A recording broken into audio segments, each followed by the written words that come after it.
Bullies ripped her gym shorts.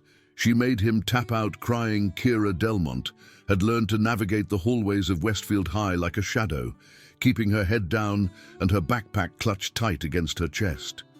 Her oversized hoodie hung loose on her petite frame, carefully chosen to obscure the lean muscle definition that years of rigorous training had carved into her arms and shoulders. Thick-rimmed glasses perched on her nose made her appear even smaller than she already was, a deliberate choice that had become second nature since moving to this new town 3 months ago. Most students barely noticed her existence, which was exactly how she preferred it. What they didn't know was that beneath her quiet exterior lay years of disciplined training in Brazilian Jiu-Jitsu, a secret she'd kept hidden since the day her father had enrolled her at Westfield High with the strict instruction to keep her abilities to herself. The morning routine had become a carefully choreographed dance of avoidance. Kira would arrive at school exactly 7 minutes before the first bell, slip through the side entrance near the library, and make her way to her locker via the least populated corridors.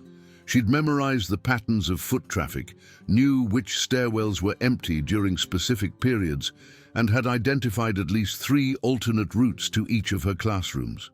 It was a level of tactical awareness that would have impressed her sensei back in Portland, but here it served a different purpose entirely. Her father, Marcus Delmont, had been transferred to the regional office of his engineering firm, a move that had forced them to leave behind everything familiar.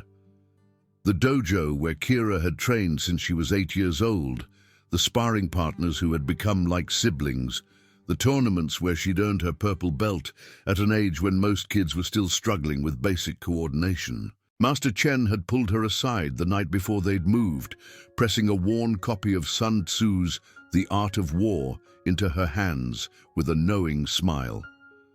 "Sometimes the greatest victory is the battle you never have to fight," he'd said, his weathered hands gentle on her shoulders. "But never forget that true strength comes from the willingness to protect those who cannot protect themselves." Those words echoed in her mind as she made her way through the morning gauntlet of teenage social dynamics. Westfield High was a universe unto itself, complete with its own rigid hierarchy and unspoken rules. At the top of the food chain sat the athletes and the popular kids, their Letterman jackets and designer clothes serving as armor against the uncertainties of adolescence. Below them were the various subcategories of acceptability, the theater kids, the band members, the academic achievers, each group finding safety in numbers and shared interests. And at the bottom, invisible and vulnerable, were the ones like her, the quiet ones, the different ones, the ones who didn't quite fit anywhere. The cafeteria buzzed with its usual chaos of teenage voices and clattering trays, a symphony of social interaction that Kira had learned to tune out over the past weeks. She'd established a routine here too, arriving during the second wave of lunch periods when the initial rush had died down, claiming her corner table with military precision. The table was strategically positioned, close enough to the exit for a quick escape if necessary, but far enough from the main thoroughfares to avoid unwanted attention. She could observe the entire room from this vantage point, a habit that had been drilled into her during years of sparring practice where spatial awareness could mean the difference between victory and defeat. Today, she'd brought her usual lunch, a turkey sandwich her father had made that morning, complete with the precisely cut vegetables and careful seasoning that revealed his own military background. He'd never spoken much about his time in the service, but the discipline showed in everything he did, from the way he maintained their small house to the methodical approach he'd taken to her martial arts education. The apple was cut into exact quarters, the juice box positioned at the precise angle that would make it easy to reach without taking her eyes off her book. The Art of War lay open beside her lunch tray, its pages worn soft from countless readings. She'd discovered that most students assumed it was homework for some advanced history class, which suited her perfectly. In reality, she found comfort in Sun Tzu's ancient wisdom, especially the passages about knowing yourself and knowing your enemy. She'd identified the school's power structures within her first week, catalogued the various cliques and their territorial boundaries, and most importantly, she'd learned to recognize the predators. Blake Morrison was the apex predator at Westfield High, a fact that became apparent within minutes of observation. His perfectly styled blonde hair caught the light like a beacon, and his Letterman jacket stretched across shoulders that spoke of hours in the weight room and summers on his father's construction crew. But it wasn't his physical presence that made him dangerous. It was the calculated way he wielded his social power, the surgical precision with which he could identify and exploit weakness in others. She'd watched him operate for weeks now, noting the way other students unconsciously shifted their paths to avoid his attention, the mixture of fear and admiration that followed in his wake like a trailing storm cloud. His inner circle consisted of two carefully chosen lieutenants. Danny Walsh was the enforcer, his stocky frame and perpetual scowl serving as Blake's physical presence when subtlety wasn't required. His red hair seemed to match his temperament, and the cruel intelligence behind his pale eyes suggested someone who genuinely enjoyed causing pain. Trevor Kim provided the tactical support, his athletic build and sharp features, complemented by a wit that could cut deeper than any physical blow. Together, they formed a triumvirate of adolescent tyranny that had gone unchallenged for so long that their reign had taken on an air of inevitability. Kira had almost made it through another lunch period unnoticed when she felt the familiar prickle of awareness that her sensei had taught her to recognize. Someone was watching her, studying her with the kind of focused attention that usually preceded action. She didn't look up immediately, instead allowing her peripheral vision to gather information while maintaining the appearance of casual reading. 3 figures approached her table with the deliberate swagger of people who owned the space they moved through, their conversation loud enough to draw attention from neighboring tables. "Well, well, what do we have here?" The voice belonged to Blake Morrison, carrying the kind of confidence that came from never having been seriously challenged. His presence seemed to expand to fill the available space, a psychological phenomenon that Kira recognized from her studies of dominance behaviors in both human and animal contexts. Behind him, Danny and Trevor flanked his position like practiced bodyguards, their postures radiating casual menace. Kira looked up reluctantly, her heart already beginning to race despite her efforts to maintain composure. Years of meditation practice kicked in automatically, her breathing deepening as she centered herself for whatever was coming. "Can I help you?" Blake's grin widened as he slid into the seat across from her without invitation, a territorial gesture that established dominance while appearing casual to outside observers. "Just wondering why you always sit alone, Four Eyes. Don't you have any friends?" The nickname landed like a small slap, designed to sting without crossing any lines that might bring adult intervention.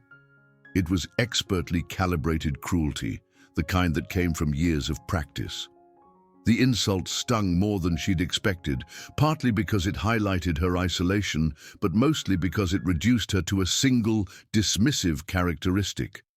She closed her book slowly, marking her place with a napkin while buying herself time to formulate a response. "I prefer reading during lunch." Her voice came out steadier than she'd hoped, a small victory in what was clearly shaping up to be a battle of wills. "Reading?" Danny scoffed, reaching over to snatch the book from her hands with the casual entitlement of someone who'd never been denied anything he wanted. His thick fingers left smudges on the cover as he examined it with exaggerated curiosity. "What kind of loser reads during lunch? The Art of War by Sun Tzu? What is this? Some kind of martial arts fantasy?" His tone dripped with contempt, transforming one of history's greatest strategic texts into something laughable and pathetic. Trevor laughed, a harsh sound that drew attention from nearby tables like a predator's call attracting scavengers. Maybe she thinks she's some kind of ninja or something. Look at her. She probably couldn't fight her way out of a paper bag. The assessment was deliberately loud, designed to humiliate while establishing the narrative that would follow her through the rest of her time at Westfield High. Around them, other students had begun to take notice, some looking uncomfortable, but quickly averting their eyes to avoid becoming targets themselves. Kira's jaw tightened. Muscle memory from years of jaw exercises during meditation practice, helping her maintain control despite the surge of adrenaline flooding her system. Every instinct screamed at her to respond, to demonstrate just how wrong their assessment was, but her father's voice echoed in her memory. The warrior who must prove their strength has already lost the battle. She kept her voice steady, professional even. "Can I have my book back, please?" Blake leaned back in his chair, clearly savoring the attention they were drawing and the power dynamic he'd established. The metal chair creaked under his weight, a small sound that somehow managed to convey his complete comfort with the situation. "I don't know, guys. Maybe we should hold on to this for a while. Help her make some real friends instead of living in fantasy land." His tone was conversational, almost friendly, which made the underlying threat even more unsettling. The crowd around them was growing, drawn by the magnetic pull of potential drama that seemed to permeate high school environments like electromagnetic radiation. Some students looked genuinely uncomfortable, their faces reflecting a combination of sympathy and relief that they weren't the ones in the spotlight. Others watched with the morbid fascination of spectators at a car accident, their phones already emerging from pockets in anticipation of content worth sharing. Mrs. Peterson, the lunch monitor assigned to maintain order in this controlled chaos, was conveniently focused on her phone at the far end of the cafeteria, her deliberate blindness to the situation speaking volumes about the unofficial power structure that governed student interactions. "Please," Kira said quietly, extending her hand in a gesture that was part request and part subtle challenge. "I just want to finish my lunch in peace." The word peace carried extra weight, both as a genuine desire and as a reference to the strategic principles she'd been studying. Sun Tzu had written extensively about the importance of avoiding unnecessary conflict, but also about the decisive action required when conflict became inevitable. Blake's expression hardened, his carefully maintained facade of casual dominance cracking slightly to reveal something darker underneath. "Peace? You think you can just ignore everyone and expect to be left alone? This is a social environment, weirdo. You need to learn how to interact with people." The shift in his tone was subtle but unmistakable, moving from performative cruelty to something more personal and vindictive. He stood abruptly, still holding her book like a trophy taken in battle. His full height was impressive, probably 6 feet 2 inches of carefully maintained muscle and adolescent arrogance. "Maybe tomorrow you'll sit with some actual people instead of hiding behind your little stories." The dismissal was final, designed to establish the new social order where her books, her space, and her peace were subject to his whims. The three of them walked away, leaving Kira alone with her half-eaten sandwich and burning cheeks. She could feel the stares of the other students, could hear the whispered comments and muffled laughter that would follow her for days to come. This was exactly what she'd been trying to avoid, the kind of attention that turned a person into a permanent target. But as she sat there, processing what had just happened, she realized that her careful strategy of invisibility had failed. She'd been noticed anyway, marked as prey by predators who fed on the weakness of others. The rest of the day passed in a blur of anxiety and hypervigilance. Every time she walked down a hallway, Kira felt like a spotlight was following her, illuminating her humiliation for everyone to see. Students who'd never acknowledged her existence before now whispered and pointed, their attention a mixture of pity and social vampirism. The story of her encounter with Blake and his crew had already begun to evolve and multiply, each retelling adding new details and amplifying her perceived weakness. Her afternoon classes became exercises in controlled endurance. In American history, she could feel eyes on the back of her neck as she tried to focus on Mr. Rodriguez's lecture about the Revolutionary War. The irony wasn't lost on her. Here was a teacher discussing the strategies and tactics of warfare while she sat in his classroom, planning her own campaign of survival. In chemistry, her lab partner Sarah Chen offered sympathetic looks, but carefully avoided any direct conversation about what had happened, her silence speaking volumes about the social risks of association with a marked target. The final bell brought no relief, only the knowledge that tomorrow would bring fresh challenges and escalated harassment. Blake Morrison wasn't the type to be satisfied with a single victory.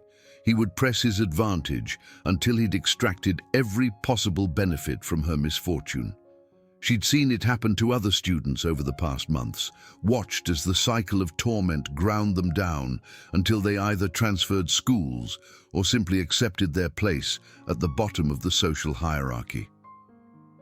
The walk home from Westfield High took her through neighborhoods that spoke of comfortable middle-class stability. Well-maintained lawns and recently painted houses lined streets where children played and parents worked in gardens, a portrait of suburban normalcy that felt like watching life from behind glass. Her own house sat at the end of Maple Street, a modest two-story structure that her father had chosen specifically for its privacy and the large basement that could accommodate her training equipment. Marcus Delmont was waiting for her in the kitchen, still wearing his work clothes, but with his tie loosened and his sleeves rolled up in preparation for their evening routine. He'd been a single father since Kira's mother had died in a car accident when she was 6. And their relationship had evolved into something deeper than the typical parent-child dynamic. They were partners in a way, united by loss and strengthened by the disciplines he'd taught her to help process grief and build resilience. "How was school?" he asked, the question casual, but his eyes sharp with the kind of awareness that came from years of reading people in high-stress situations. He'd learned to recognize the subtle signs of distress in his daughter, the microscopic changes in posture and expression that revealed when her carefully maintained composure was under strain.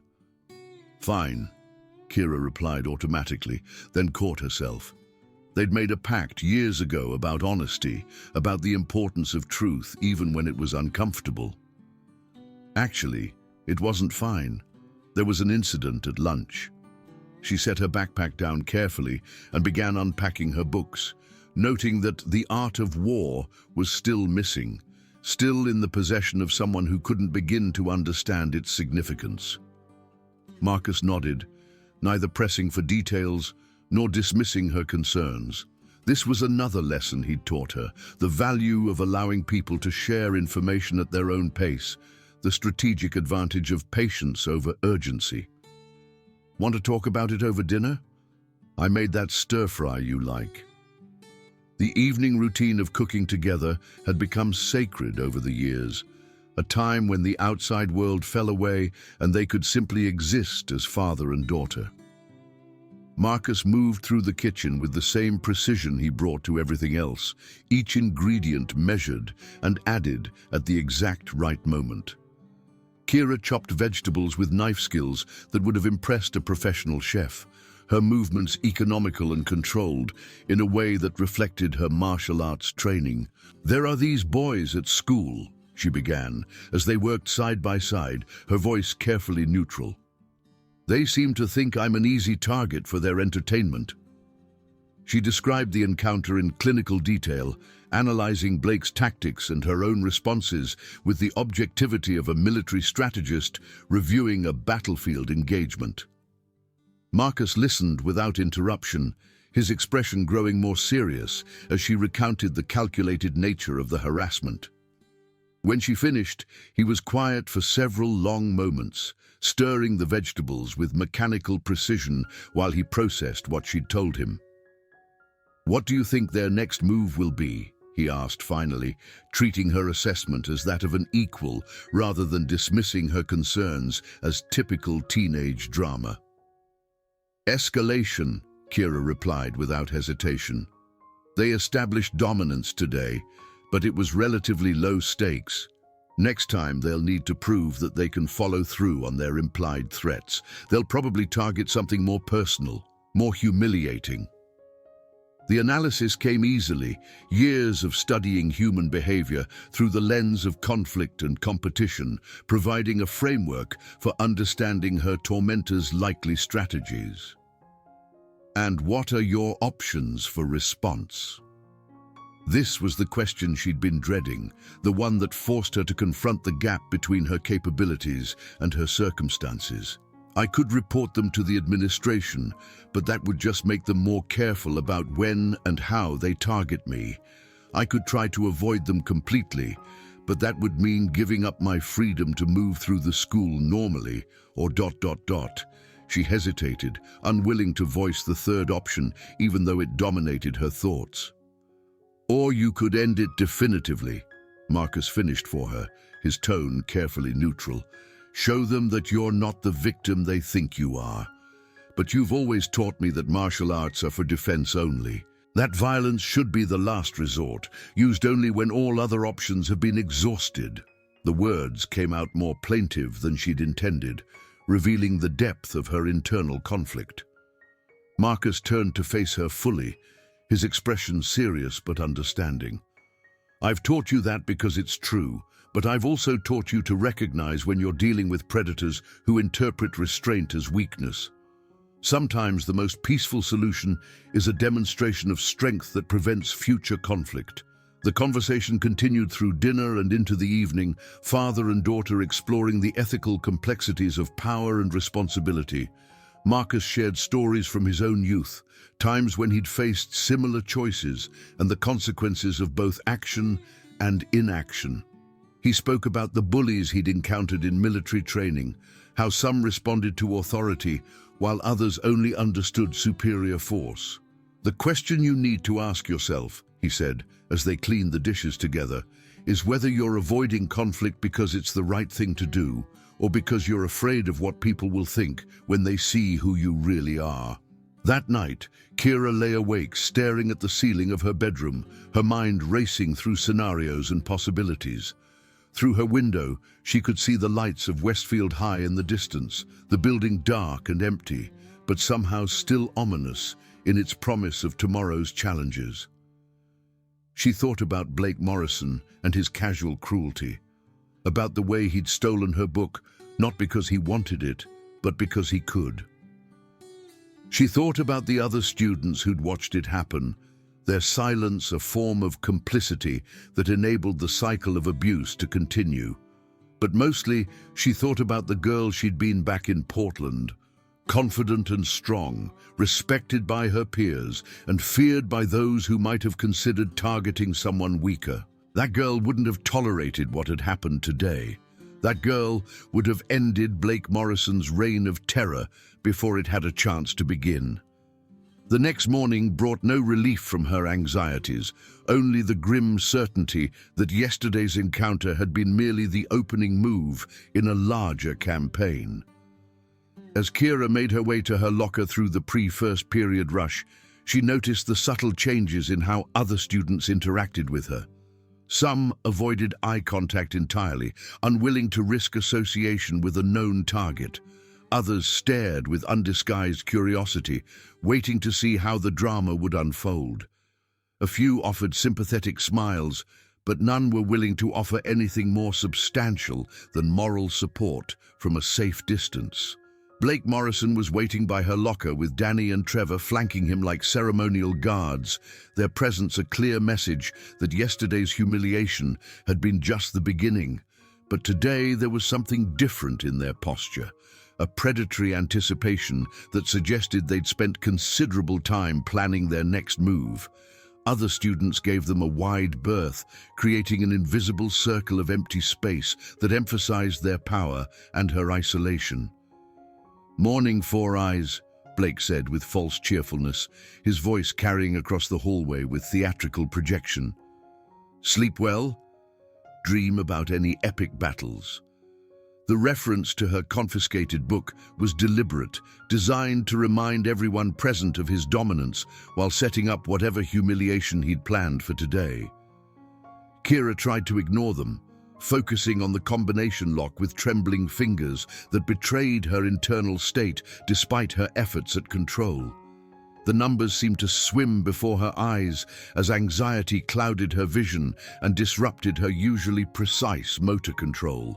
She could feel the weight of dozens of watching eyes, students who'd arrived early to witness whatever spectacle was about to unfold. "I asked you a question," Blake said, his voice dropping to a more menacing tone as he stepped closer, close enough that she could smell his cologne mixed with something else. The scent of someone who'd never faced real consequences for their actions, never learned the hard lessons that came from encountering superior force. It's rude to ignore people when they're trying to be friendly. "I slept fine," Kira replied quietly, finally getting her locker open and grabbing her English textbook with hands that she willed to steadiness. She tried to close the door, but Trevor's hand shot out to stop her, his grip on the metal door casual but unmistakably threatening. "Not so fast, bookworm. We're not done talking yet." His voice carried the same false reasonableness that Blake had used, a tone that suggested their harassment was actually a social service, an attempt to help her understand proper behavior. Danny reached into her locker and pulled out her gym bag, unzipping it with exaggerated curiosity while maintaining eye contact in a display of deliberate dominance. "What do we have here? Standard gym clothes, nothing special, though I bet you look pretty pathetic in these shorts." His fingers moved through her belongings with casual violation, transforming her private property into public entertainment. Heat flooded Kira's cheeks as she realized what they were planning. The gym bag contained her most vulnerable possessions, the clothes she'd have to wear during physical education, the items that represented her body's exposure to public scrutiny. "Put that back." Her voice came out smaller than she'd intended, the words lacking the authority needed to make them effective. "Or what?" Blake challenged, taking a step closer so that his considerable height advantage became impossible to ignore. "You'll kung fu me to death." The reference to martial arts was mocking, designed to turn her potential strength into a source of ridicule. Around them, the crowd was growing larger as more students arrived for first period, drawn by the magnetic pull of social drama. Other students were beginning to gather, forming a loose circle around the confrontation that had the feel of a coliseum, an arena where social hierarchies were established and maintained through public displays of power. Kira recognized some of them from her classes, but none stepped forward to help. She was on her own, just like always, surrounded by witnesses who would remember this moment but do nothing to prevent it. "Look, I don't want any trouble," Kira said, reaching for her gym bag with a movement that she tried to keep casual despite the desperation behind it. "I just want to get to class." The words sounded pathetic even to her own ears, a plea for mercy from someone who had no right to expect it. Blake nodded to Danny, who suddenly grabbed the bag and held it high above his head like a trophy taken in battle. "If you want it back, you'll have to take it from us." The challenge was clear, designed to force her into either physical confrontation or public humiliation. Either outcome would serve their purposes perfectly.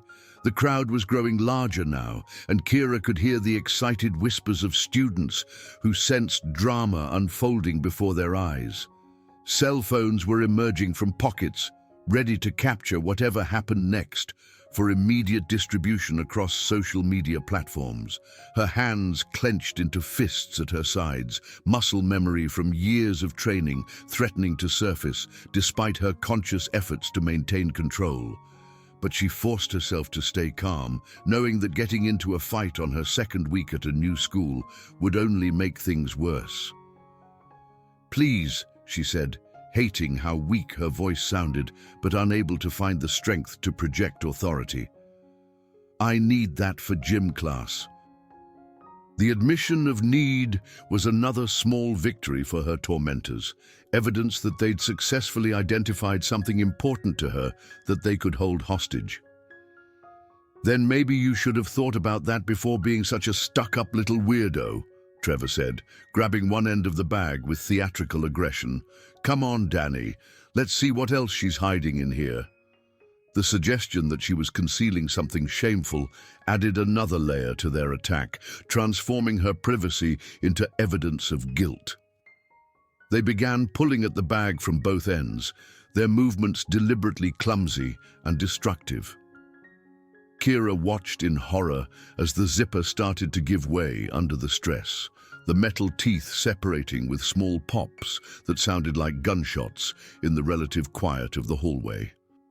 Her gym clothes scattered across the linoleum floor like fallen leaves, including her shorts and sports bra, intimate garments that were never meant for public display. The crowd erupted in laughter and jeers, a feeding frenzy of adolescent cruelty that fed on her humiliation and grew stronger with each moment of her visible distress. Camera phones captured images from multiple angles, ensuring that this moment would be preserved and shared long after the physical evidence had been cleaned up.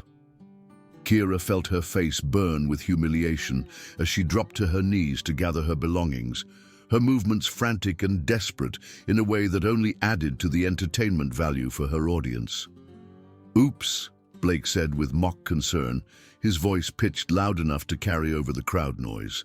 "Clumsy us. Maybe next time you'll be more careful about who you ignore."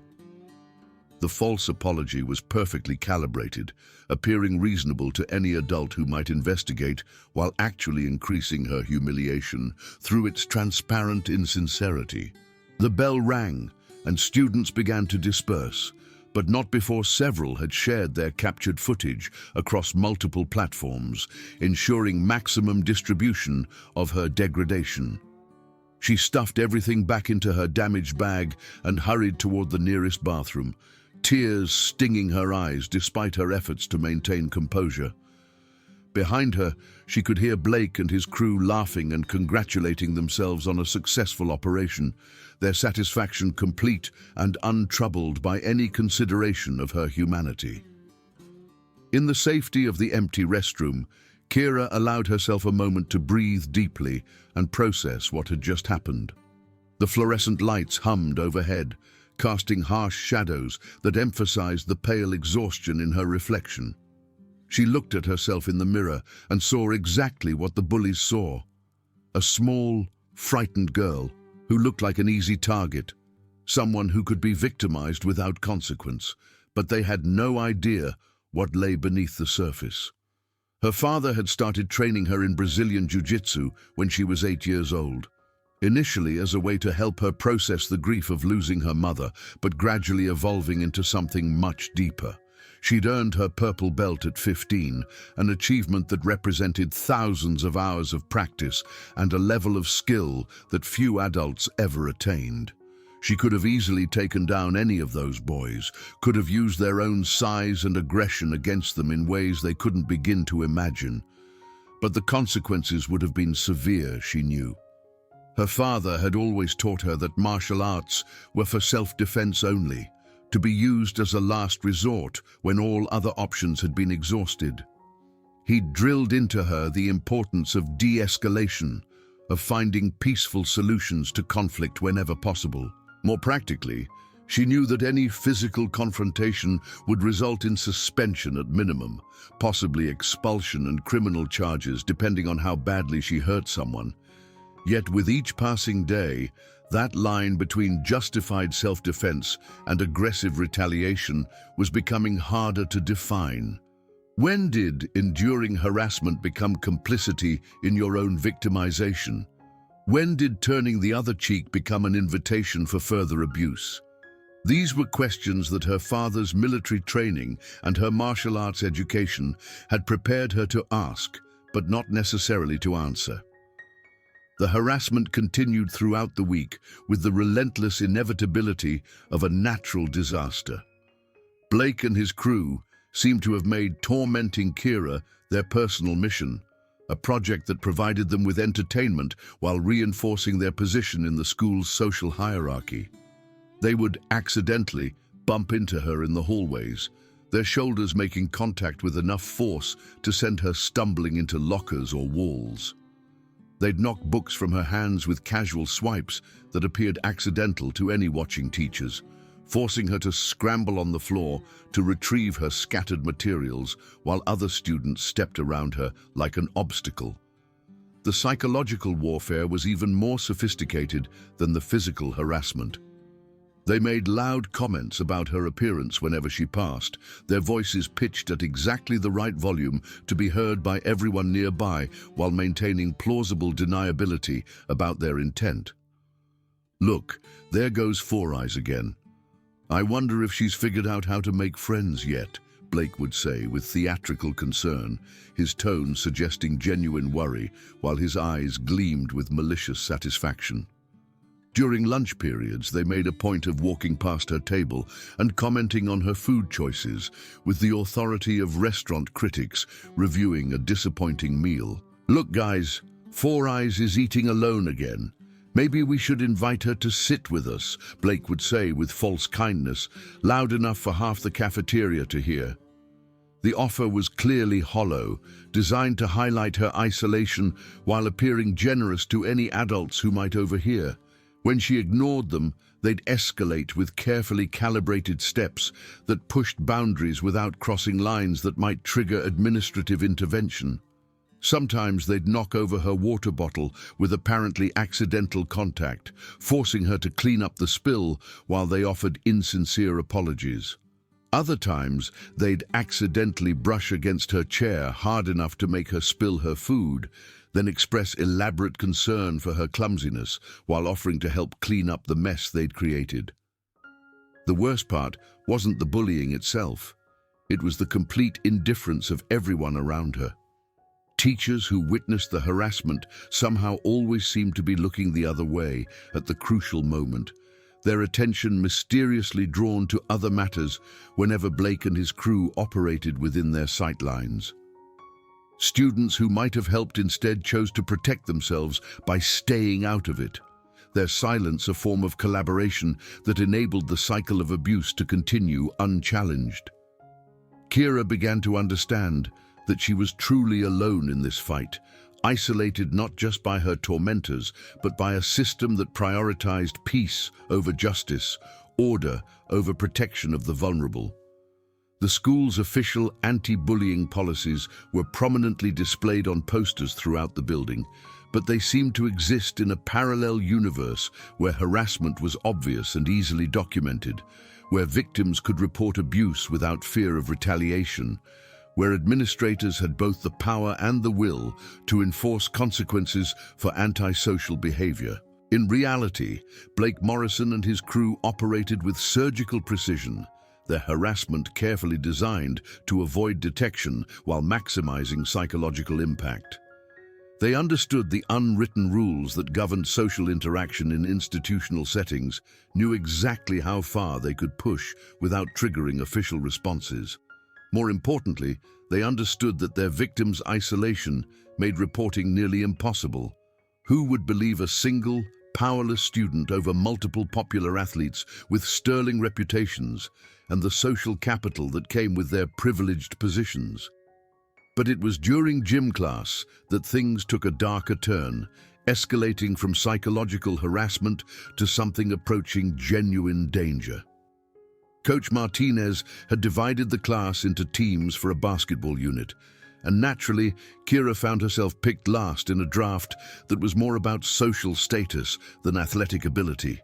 She didn't mind. She wasn't particularly tall or athletic-looking by conventional standards, and team sports had never been her strength. Her physical skills lay in individual combat arts, disciplines that required precision and technique rather than the kind of explosive power that dominated basketball courts. What she didn't expect was for Blake, Danny, and Trevor to be on the opposing team, a coincidence that Coach Martinez either hadn't noticed or hadn't considered significant. Their presence transformed what should have been a routine physical education activity into something resembling a gladiatorial arena, a space where the normal rules of social interaction could be suspended under the guise of competitive sports. "This should be fun," Blake muttered as they lined up for the opening tip-off. His voice pitched low enough to avoid the coach's attention, but loud enough for Kira to hear clearly. "Try not to get hurt, Four Eyes. Basketball can be a pretty physical sport." Indeed, the threat was unmistakable despite its conversational tone, a promise of escalated harassment disguised as concern for her safety. The game started normally enough, with the usual chaos of teenage athletes trying to remember plays while managing their own coordination and competitive instincts. But it quickly became clear that the three boys were more interested in targeting Kira than actually playing basketball, their movements tracking her position with predatory focus rather than following the ball or pursuing legitimate game objectives. They took every opportunity to bump into her, accidentally elbow her in the ribs, or knock her off balance when she had the ball. The contact was always just within the bounds of normal basketball physicality, aggressive enough to be painful and intimidating, but not so extreme as to draw whistles from Coach Martinez, who was focused on the more skilled players and seemed oblivious to the systematic targeting taking place on the periphery of his attention. During a particularly aggressive play, Danny deliberately stepped on Kira's foot while she was trying to defend, sending her stumbling backward with a sharp cry of pain that she quickly stifled. The contact was clearly intentional, his heel grinding down on her toes with deliberate pressure before he apologized, with a grin that revealed his satisfaction with the successful attack. "Sorry, didn't see you there," he said with transparent insincerity, his voice loud enough to carry to nearby players while his eyes conveyed a completely different message. "Maybe you should try to stay on your feet better." The victim blaming was expertly delivered, shifting responsibility for his assault onto her supposed clumsiness while maintaining the appearance of helpful advice. Kira's teammates were either too intimidated or too apathetic to say anything about what they were witnessing. Most of them were struggling with their own social positions, unwilling to risk association with a known target who might drag them down with her. A few looked uncomfortable, but lacked the social capital or courage necessary to challenge three of the school's most popular athletes during what appeared to be legitimate sports competition. She managed to catch herself and continue playing, but the message had been received clearly. This wasn't just about basketball. It was about demonstrating that nowhere in the school was safe for her, that even supervised activities with official rules could be transformed into opportunities for harassment. The gymnasium, with its emphasis on physical competition and aggressive play, provided perfect cover for escalated abuse that would be much harder to justify in academic settings. Trevor helped by shoving her toward the sideline under the pretense of going for a loose ball, his larger frame overwhelming her balance and sending her sliding across the polished wood floor on her hands and knees. The impact sent shockwaves through her wrists and shoulders, the kind of jarring contact that would leave bruises despite not causing serious injury. "Whoa, that was a hard fall," he said with mock concern, extending a hand to help her up that she refused to accept. "You should really work on your balance. Basketball requires pretty good coordination." The condescension was perfectly calibrated, appearing helpful, while actually emphasizing her supposed inadequacy and justifying future assistance of a similar nature. Coach Martinez finally noticed the commotion and blew his whistle, but his intervention was minimal and focused more on maintaining game flow than addressing the underlying dynamics. "All right, let's keep it clean out there. This is basketball, not football." The gentle reminder carried no real authority and seemed directed at the class in general, rather than addressing specific behaviors or participants. The breaking point came during the final minutes of class, when Kira was running back on defense and felt someone grab the back of her gym shorts. The fabric was already stressed from weeks of use, and the rough handling during the locker incident, but she'd had no choice but to continue wearing the damaged garment, since replacing it would require explaining to her father why new clothes were necessary. There was a sudden, sharp, tearing sound that seemed to echo through the gymnasium like a gunshot, followed by the horrifying realization that the fabric had given way completely. She stood there, exposed and humiliated, with her shorts ripped completely down the back seam in full view of her classmates and Coach Martinez. The laughter was immediate and deafening, a feeding frenzy of adolescent cruelty that fed on her visible distress and grew stronger with each moment of her obvious mortification. Blake stood behind her, holding a piece of torn fabric with a look of false innocence that fooled absolutely no one who was paying attention. "Wow, sorry about that. I guess your shorts weren't as tough as you thought they were." His voice carried across the gymnasium with theatrical projection, ensuring that everyone present would hear his mock apology and understand his role in orchestrating her humiliation. The laughter was deafening, a sound that seemed to bounce off the gymnasium walls and amplify until it filled every available space. Students pulled out their phones with practiced efficiency, and Kira knew that within minutes, images of her humiliation would be circulating throughout the entire school via social media platforms that turned private pain into public entertainment. The violation felt total and irreversible, a moment that would follow her for the rest of her time at Westfield High and possibly beyond. Coach Martinez finally noticed the commotion and blew his whistle with authority that should have been exercised much earlier. But the damage was done, and his response felt more like damage control than genuine concern for what had happened.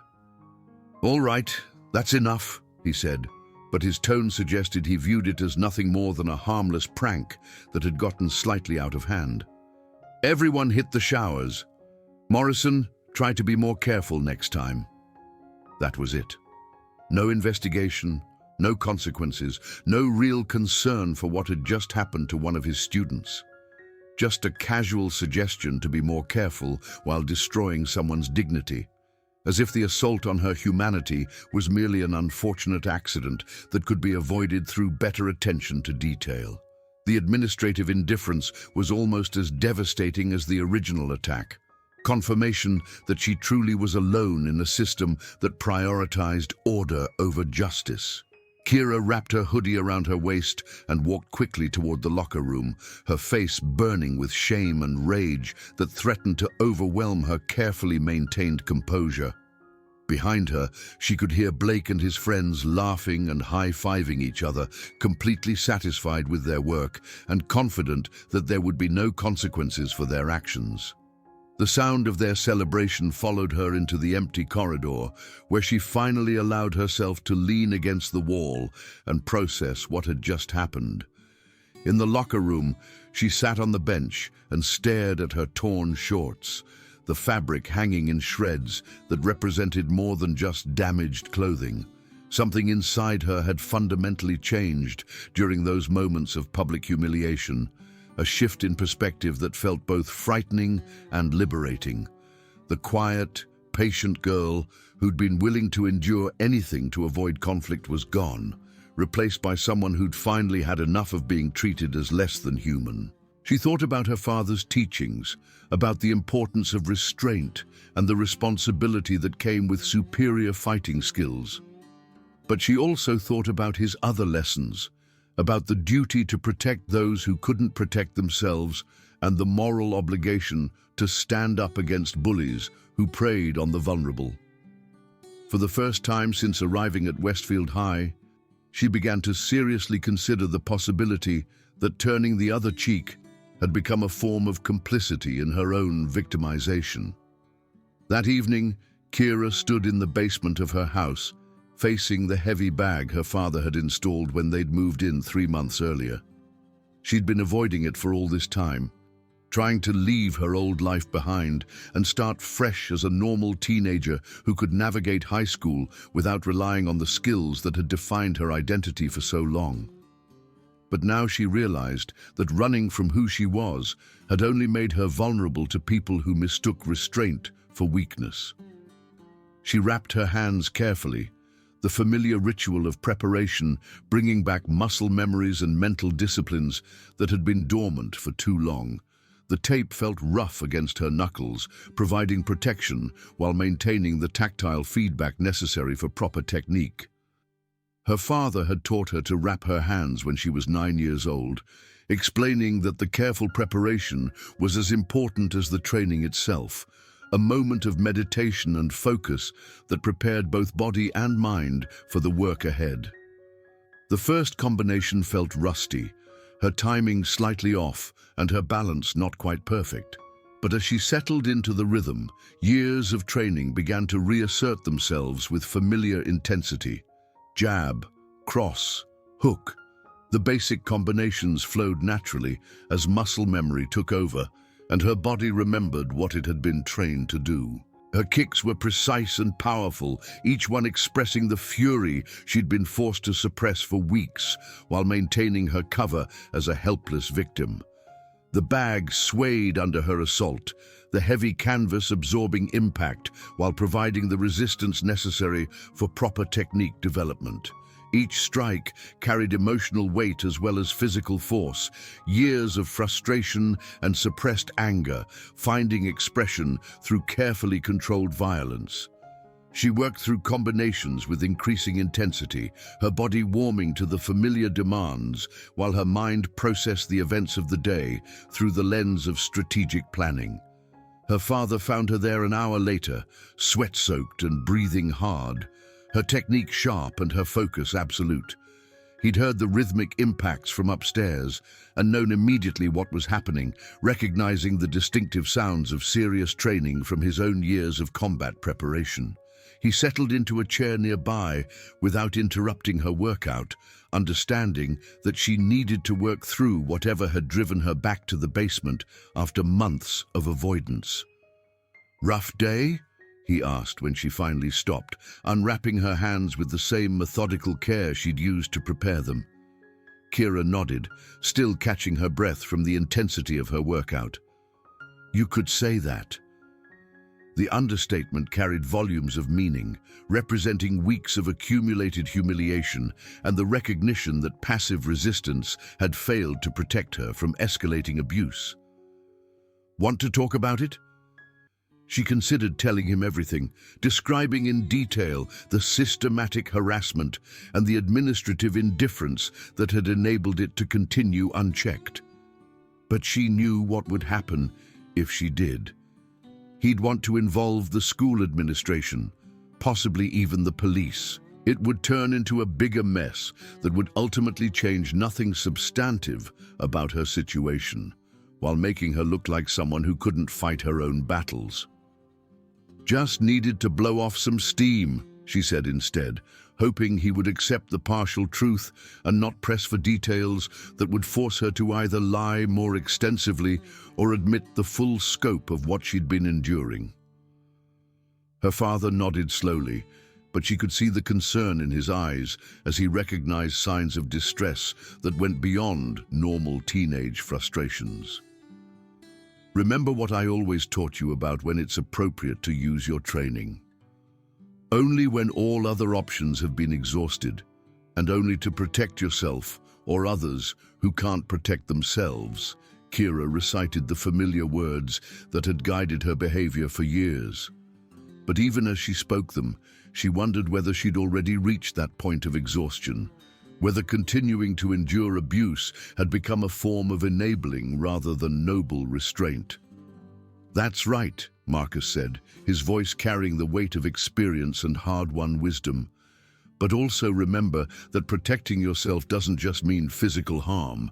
Sometimes we have to stand up for our dignity, our right to exist in peace.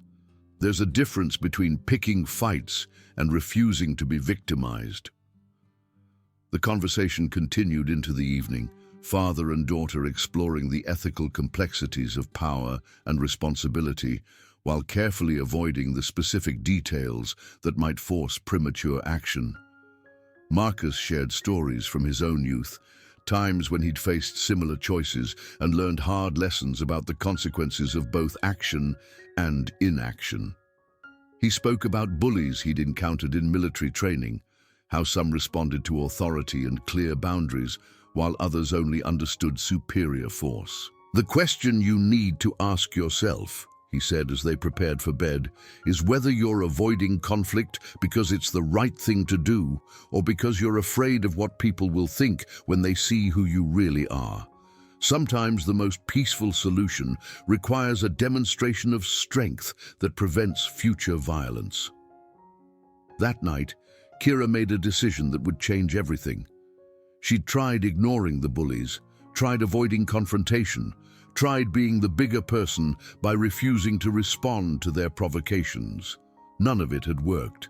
If anything, her restraint had made them bolder, more creative in their cruelty, more confident that they could continue escalating their harassment without facing any meaningful consequences.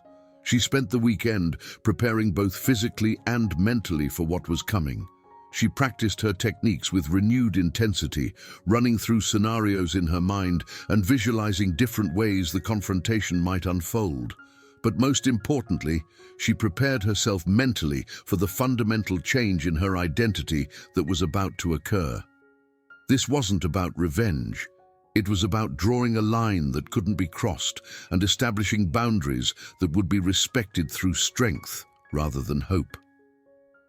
Monday morning arrived with the usual knot of anxiety in Kira's stomach, but underneath it was something new and unfamiliar.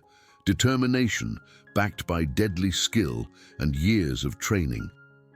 She dressed differently that day, choosing fitted jeans instead of her usual loose clothing and leaving her hair down instead of hiding behind it. The change was subtle but significant, representing a shift from concealment to readiness, from victim to warrior. The first test came at her locker, exactly as she'd expected. Blake, Danny and Trevor were waiting for her with the predatory patience of hunters who'd identified reliable prey, their confidence absolute after weeks of unchallenged success. But today, something was different in the air around them. A tension that suggested the familiar dynamic was about to be disrupted in ways they couldn't anticipate. Well, look who decided to dress up today," Blake said with his usual smirk, his voice carrying the casual authority of someone who'd never been seriously challenged. "Trying to impress someone, Four Eyes?" The nickname felt different today, less like a wound and more like a target designation, marking him for the response that was coming. Kira met his eyes directly for the first time, her gaze steady and unblinking in a way that carried subtle menace beneath its apparent calm. "I'm trying to get to class." Her voice was different too, carrying an undertone of steel that hadn't been there before, a hint of the predator that lay beneath her carefully maintained disguise. Something in her tone must have penetrated Blake's arrogance, because his smirk faltered slightly before recovering. The brief moment of uncertainty revealed that his confidence was more performance than genuine certainty, a facade that required constant reinforcement through successful displays of dominance. "You know, I've been thinking about what happened in gym class," he said, his voice dropping to a more menacing whisper designed to intimidate while avoiding adult attention. "Maybe we should make it a regular thing. You seem to enjoy being the center of attention." "Back off," Kira said quietly, but her voice carried a quality that made nearby students stop and take notice. The words weren't a plea or a request. They were a warning delivered with absolute certainty, backed by capabilities that Blake couldn't begin to imagine. Blake laughed, but it sounded forced and hollow, lacking the genuine amusement that had characterized his earlier harassment. "Or what? You'll karate chop me?"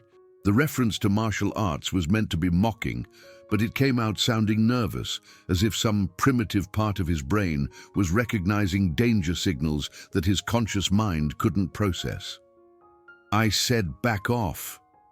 This time, the words carried enough authority to make even Danny and Trevor shift uncomfortably, their predatory instincts finally recognizing that their usual prey had undergone some fundamental transformation. The usual crowd of spectators was beginning to gather, drawn by the familiar setup, but sensing something different in the underlying dynamics. Blake, unwilling to lose face in front of his audience and unable to process the change in Kira's demeanor, reached out to grab her backpack with the casual entitlement that had served him so well in previous encounters. "I don't think you're in a position to be making demands, Four Eyes." The moment his hand touched her bag, Kira moved with the fluid grace of someone who'd spent years training for exactly this situation. She stepped back and to the side, grabbed his wrist with both hands, and twisted sharply downward in a textbook kotegaishi technique that used his own forward momentum against him. Blake's face went white as he found himself completely off balance, his arm trapped in a grip he couldn't break despite his superior size and strength. "I asked you nicely," Kira said, her voice steady despite the adrenaline coursing through her veins and the satisfaction of finally being able to respond with appropriate force. "Now I'm telling you, leave me alone." Her grip tightened slightly, just enough to demonstrate that she could have broken his wrist with minimal effort if she'd chosen to do so. She released him with a slight push that sent him stumbling backward into his own crew, his face flushing with embarrassment and anger, as he realized that his carefully maintained reputation had just been shattered in front of dozens of witnesses. The crowd had grown silent, shocked by the sudden reversal of power that transformed victim into victor with surgical precision. "You little freak!" Blake snarled, rubbing his wrist and trying to salvage his reputation through bluster and intimidation. "You think you're tough now? That was just luck."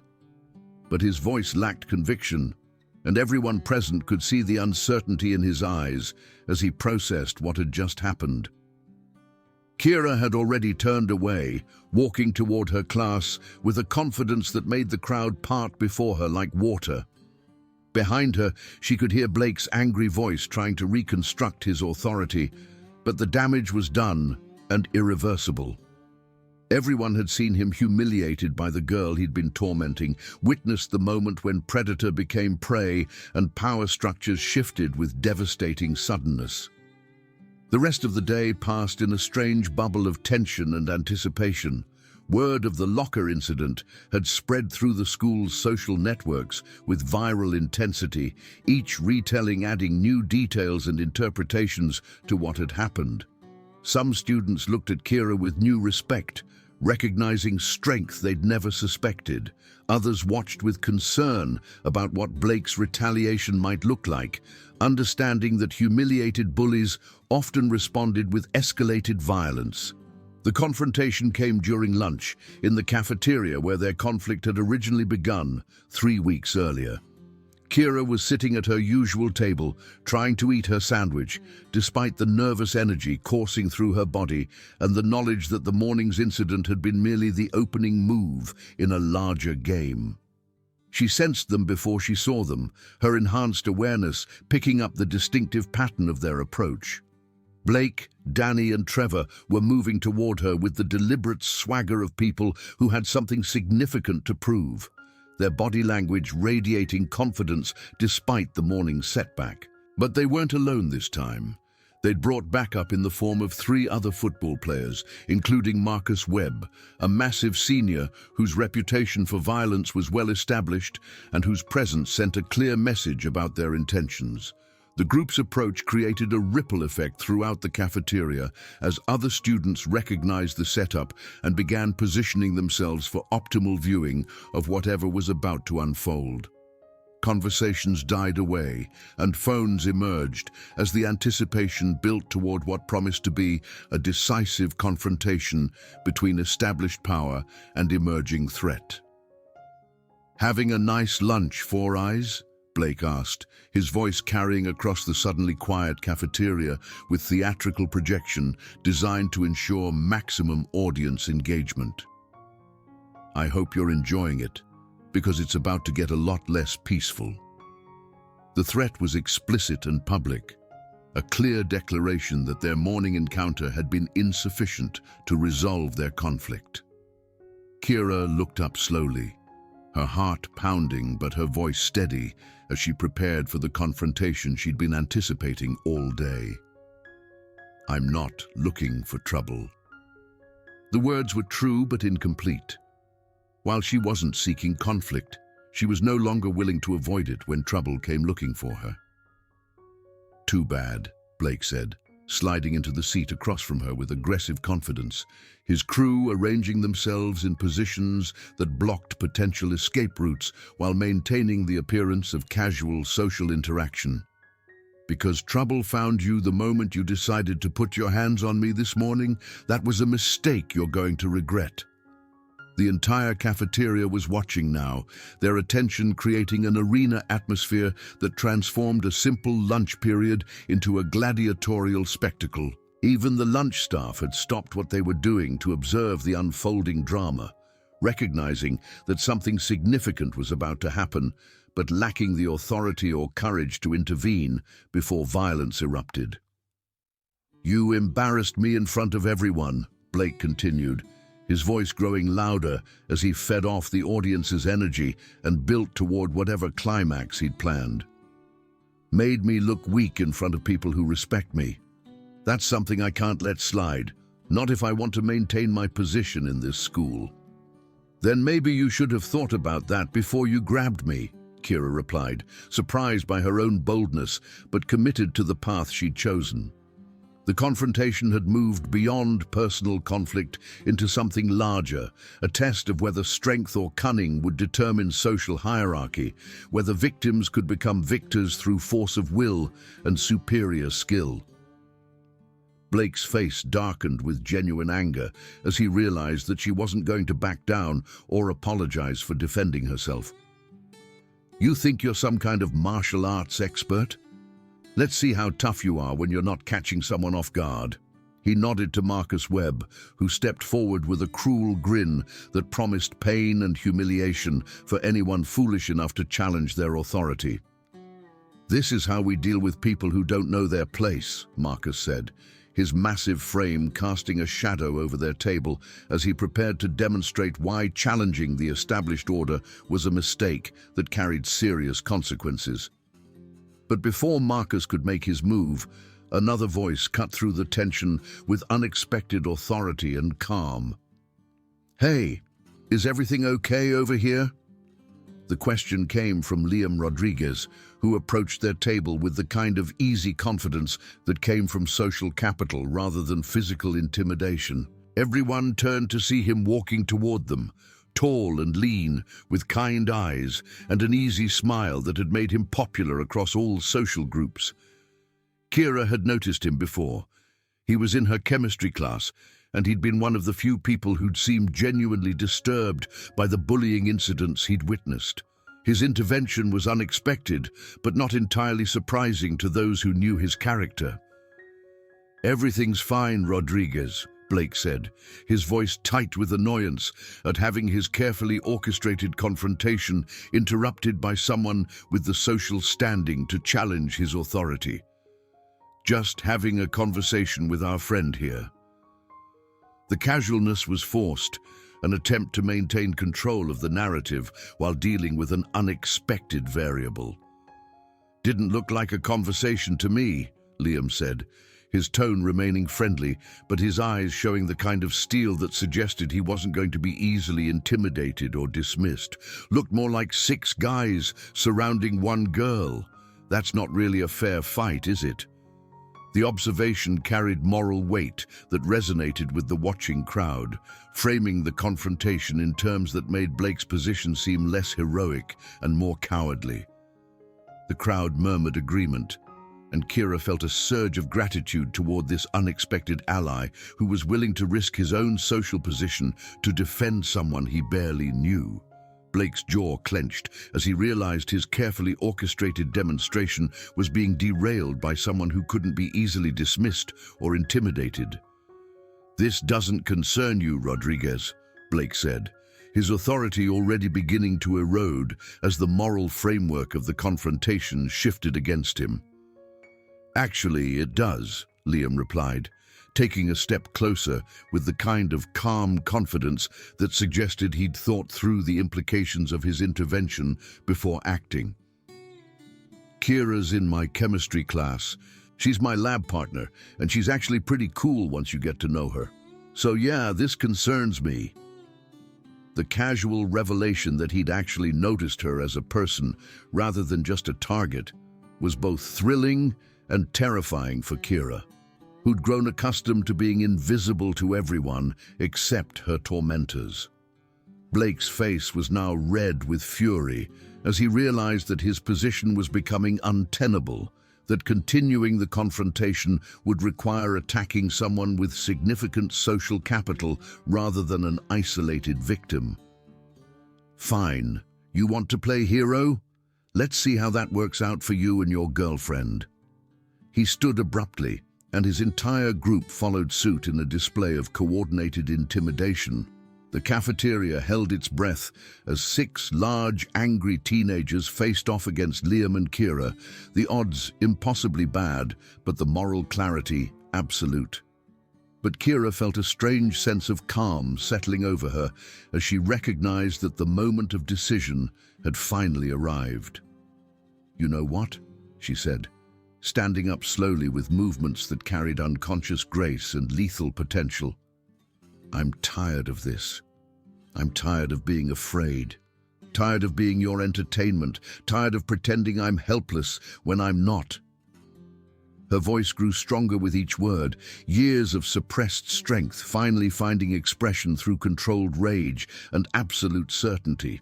She looked directly at Blake, her voice cutting through the cafeteria noise with surgical precision. "You want to know the truth? I could have ended this months ago. I could have put you on the ground the first time you bothered me, but I didn't because I was trying to be the bigger person, trying to avoid the kind of violence that you seem to think makes you powerful." Blake laughed harshly, but the sound was hollow and desperate, lacking the confidence that had characterized his earlier harassment. "You? You couldn't hurt a fly, Four Eyes. You're all talk and no action." "Try me," Kira said simply, the challenge hanging in the air like a physical thing that changed the fundamental nature of their relationship from predator-prey to something more complex and dangerous. The response hung in the air for several heartbeats as Blake looked around at his friends, at the crowd, at his reputation balanced on a knife's edge with no possibility of retreat. There was no backing down now without losing everything he'd worked to build, no way to maintain his position without following through on threats that had suddenly become much more dangerous than he'd anticipated. "You asked for it," he snarled, lunging forward with his fists raised and his technique crude but powered by rage and desperation. What happened next would be talked about at Westfield High for years to come, dissected and analyzed and mythologized until it became part of the school's folklore. Blake's punch never landed because Kira moved with fluid grace that seemed to slow time itself, stepping to the side and grabbing his extended arm with movements so natural they appeared choreographed. She used his own momentum against him, pivoting smoothly and throwing him over her hip in a perfect osotogari throw that sent him crashing to the cafeteria floor with devastating impact.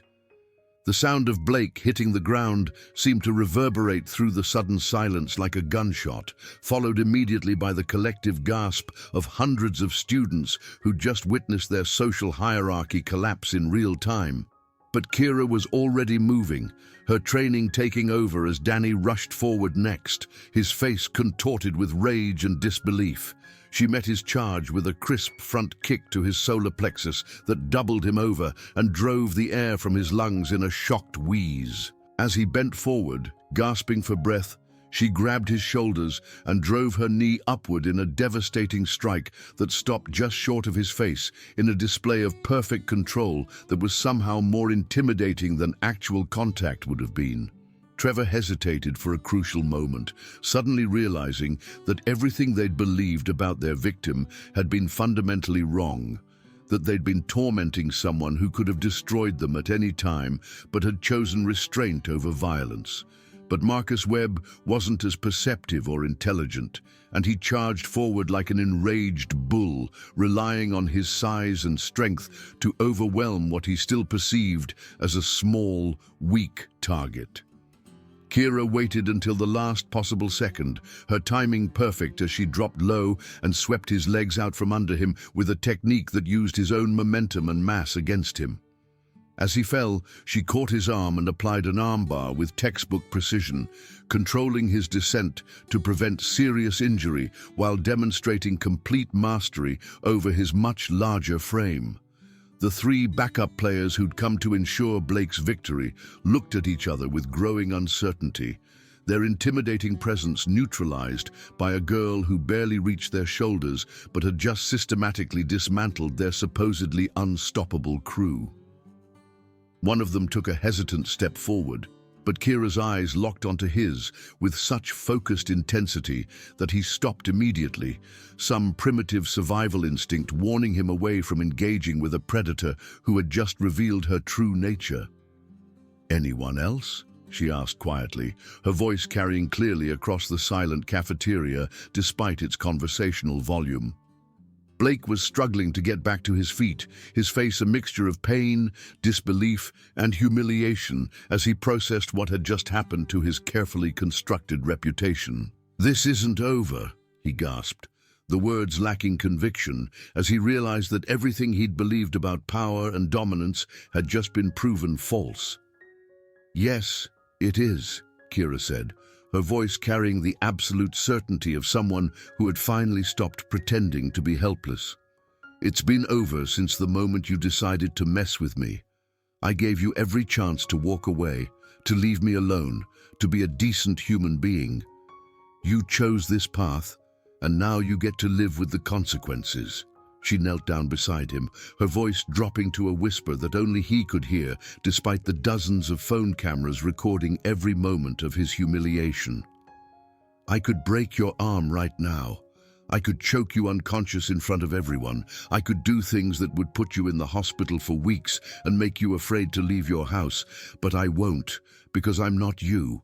I'm not a bully who hurts people for entertainment." Blake's eyes widened as he realized the full extent of how badly he'd miscalculated, understanding for the first time that his victim had been choosing mercy rather than demonstrating weakness during all their previous encounters. The revelation was more devastating than any physical punishment could have been, destroying not just his reputation, but his fundamental understanding of how power operated in their world. "But if you ever touch me again," Kira continued, her voice carrying promises that transcended mere threats, "if you ever mess with my friends, if you ever make anyone else feel the way you made me feel, I won't be so generous. Do we understand each other?" The question was rhetorical, backed by a demonstration of capability that made further explanation unnecessary. Blake nodded quickly, his earlier arrogance completely evaporated as he accepted the new reality where he was no longer the apex predator, but just another potential victim of someone with superior skills and stronger moral convictions. Around them, the cafeteria was buzzing with excited conversations and the constant clicking of phones, recording everything that had happened. Kira stood up and extended her hand to help Blake to his feet, a gesture of mercy that demonstrated the difference between strength used for protection and power wielded for domination. He stared at her offered assistance for several long moments before reluctantly accepting it, his acceptance of her help serving as public acknowledgement of their reversed roles. When he was standing, she looked him in the eye one final time with an expression that combined forgiveness with absolute certainty about future consequences. "I don't want to be your enemy," she said clearly enough for the crowd to hear. "I never did. I just wanted to be left alone to live my life without harassment. But I won't be anyone's victim, not anymore, and I won't stand by while you victimize others." Blake nodded again, then gestured to his crew to follow him as they made their retreat with whatever dignity they could salvage from the wreckage of their former dominance.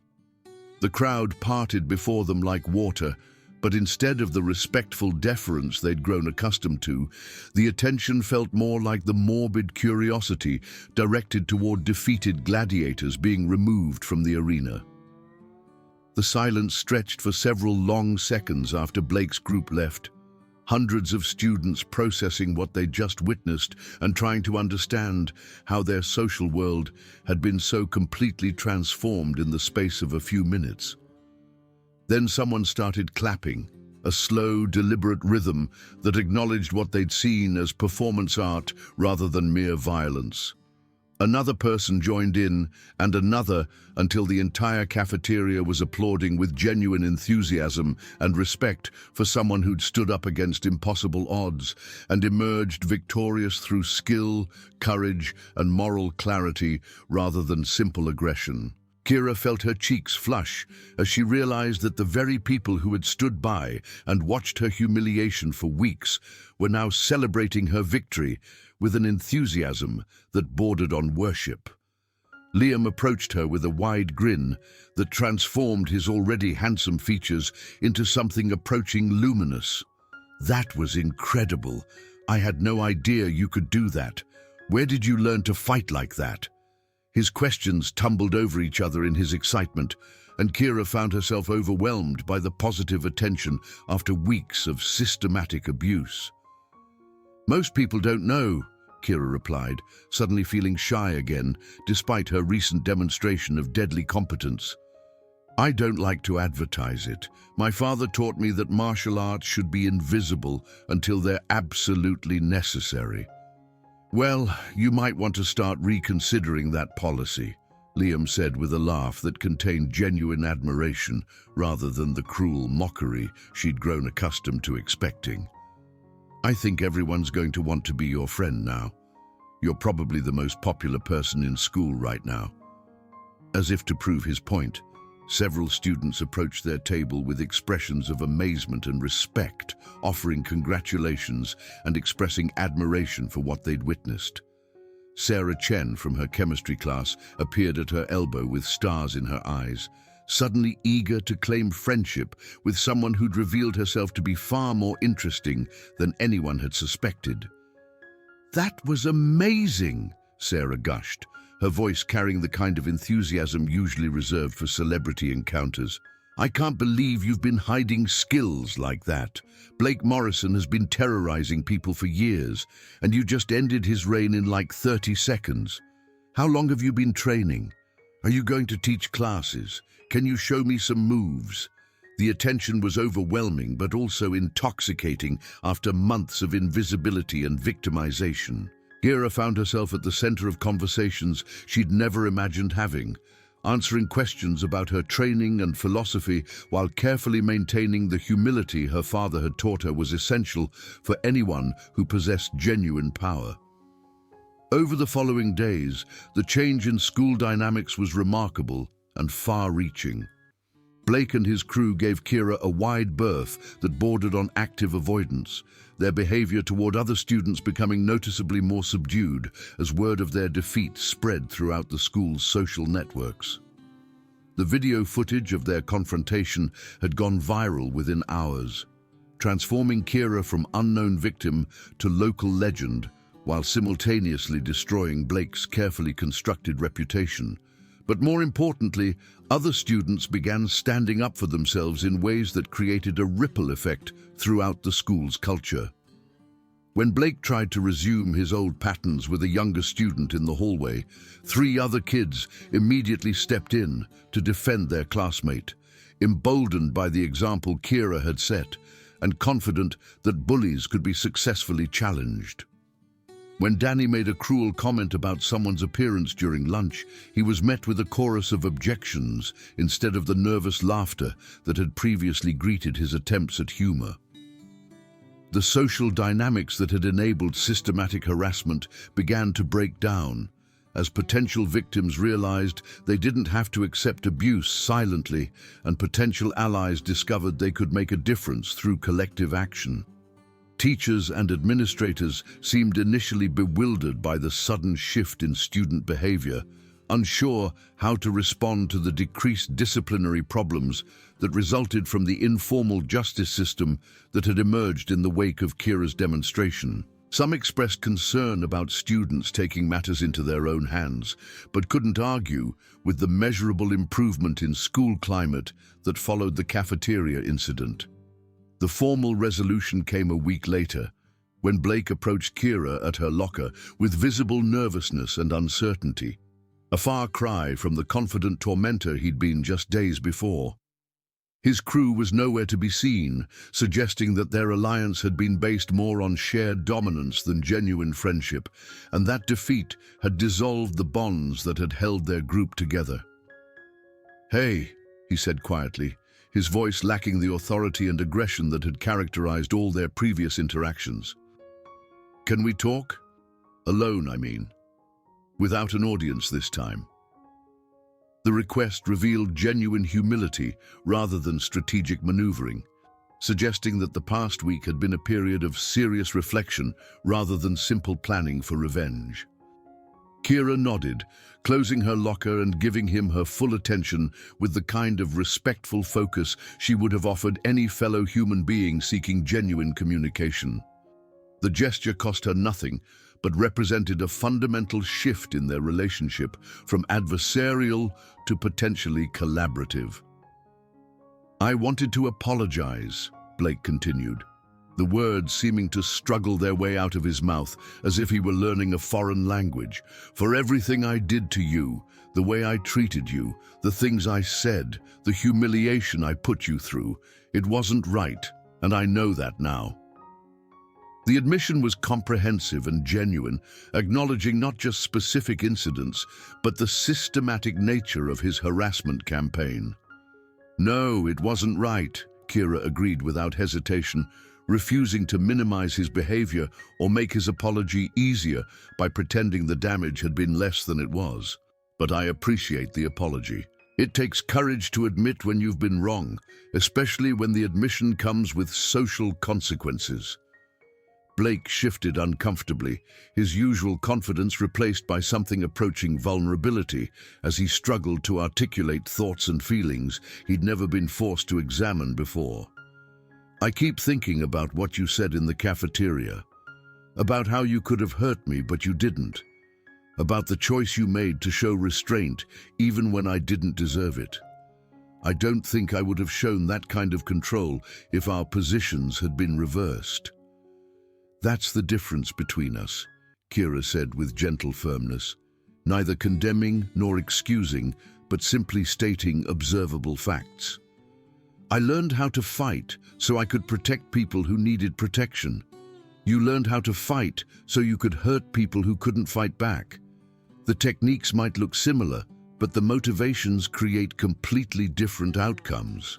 Blake nodded slowly, his expression suggesting genuine consideration of concepts he'd never encountered before. "I never really thought about it that way. I guess I just got caught up in being the tough guy, you know? Everyone expected me to be this way, and it felt easier to meet their expectations than to figure out who I actually wanted to be." "People expect a lot of things from us," Kira said, with the wisdom of someone who'd spent considerable time thinking about identity and choice.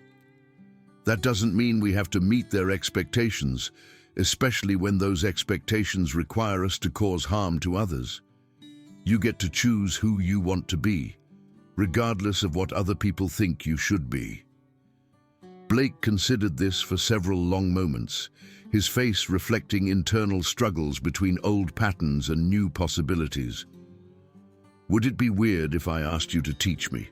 Not the fighting stuff necessarily, but the other thing, the self-control thing, the part where you choose not to hurt people even when you could."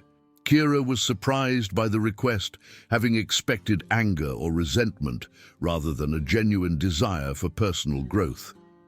A few weeks ago, she would have said no immediately, too hurt and suspicious to trust his motives. But looking at Blake now, she saw something she hadn't expected: genuine remorse combined with a sincere desire to change, to become something better than what he'd been. "I think that would be okay," she said, after careful consideration. "But you need to understand that this isn't about learning more effective ways to hurt people. It's about learning how to be strong without being cruel, how to have power without using it to diminish others. It's about becoming the kind of person who protects rather than predates." "I understand," Blake said with conviction that seemed genuine rather than performative. "And thank you for not making me into a cautionary tale when you could have, for giving me a chance to be better than I was." As he walked away, Kira reflected on how much had changed in just a few short weeks. She'd gone from being an invisible target to someone who commanded respect throughout the school. But more importantly, she'd learned that true strength wasn't about being feared. It was about being willing to stand up for what was right, even when standing up was scary and uncertain. Liam appeared at her side carrying his chemistry textbook, his presence now a comfortable constant rather than an unexpected surprise. "Ready for class, lab partner?" His smile was warm and genuine, containing none of the calculation or hidden agenda she'd learned to watch for in social interactions. "Definitely," Kira said, falling into step beside him as they made their way through hallways where other students nodded respectfully as they passed. Some even smiled with genuine warmth rather than the fearful deference she might have expected. She'd found her place at Westfield High, not by hiding in the shadows or accepting victimization, but by stepping into the light and refusing to be diminished by others' cruelty. The transformation wasn't complete or perfect. Social change rarely happened overnight, and there were still students who resented her disruption of established hierarchies. But the fundamental dynamics had shifted in ways that made the school safer for everyone, particularly those who'd previously been targeted by bullies who now understood that their victims might be capable of effective resistance.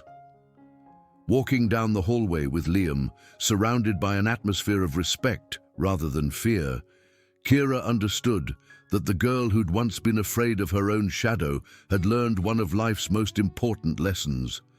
Sometimes the best way to find peace was to prepare for war, but the greatest victories came not from destroying your enemies, but from showing them a better way to exist in the world.